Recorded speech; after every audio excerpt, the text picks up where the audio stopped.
buong impeachment proceedings posibleng ma-void. Masakit sa tainga ng mga atat na ma-impeach si VP Sara. O ito, panoorin po natin ang paliwanag ni Attorney Panelo Jr. tungkol sa nangyayaring impeachment trial ngayon. Ito ang video. Unconstitutional talaga yung pagtalaga kay Senator Escudero bilang presiding officer. At makikita natin kung magre-resulta ito sa pag-void ng entire proceedings. Sana hindi naman, dahil medyo sa ngayon medyo effective si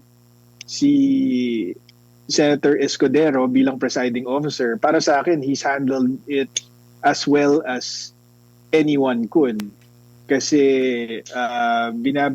so far, binibigyan niya ng pagkakataon yung bawat panig na binibigyan niya ng leeway yung bawat panig na sabihin ang gusto nilang sabihin.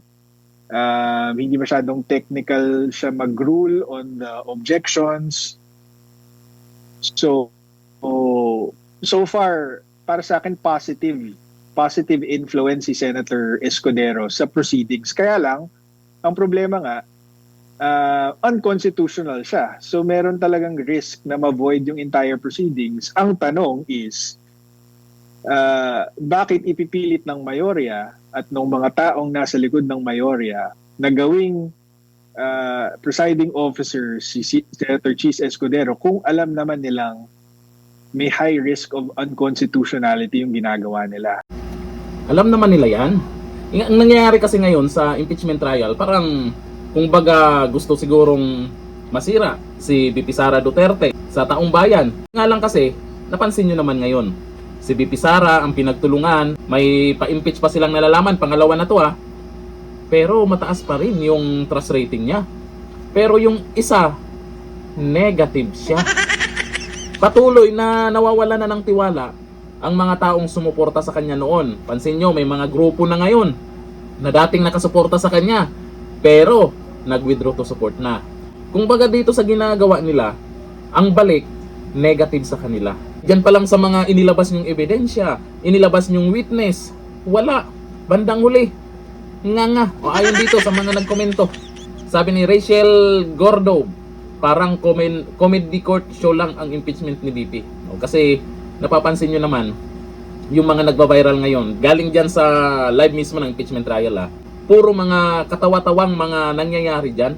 Mukhang hindi na seryoso yung mga tao dyan sa impeachment trial. Nag-abang na lang sila kung sino yung nagpapatawa dyan. Sabi ni Christy, pag ma-void, iparipan sa mga lobender ang gastos kasi per day, ilang milyon ang inubos nila dyan.